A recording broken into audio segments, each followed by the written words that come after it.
Mga paps, konting tip lang. Ito, naka-shades tayo. Ito yung nangyari sa mata natin, no? Yun, namula yan.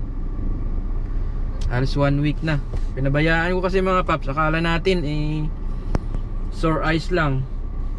So pina-check up ko kahapon. Infection pala. Yung pinanggalingan, yung sa hangin o sa mga alikabok. Nangyayari yan pag tuwing nagda-drive tayo araw-araw, lalo na pag motor yung dala natin, yung hindi natin tinatakpan minsan yung visor ng helmet natin mga paps, o naka half face tayo. Kaya yun, kailangan talaga na magpa-check up pag nakita nyo na kumakate at namumula. Hindi lang pala sore eyes mga paps. Pag sore eyes kasi dalawang mata talaga pag mga ganito talagang sigurado infection yan. So kailangan gamutin, hindi na patagalin mga paps para hindi lumala.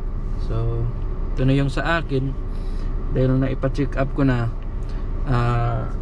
nabigyan ng tamang gamot. Hindi basta-basta na maglagay lang sa mata mga paps, kasi delikado. Magpa-check up talaga. So yun lang mga paps, kunting tips para sa mga kapwa natin driver at saka nagmumotor. Boom boom boom. Yan lang, God bless.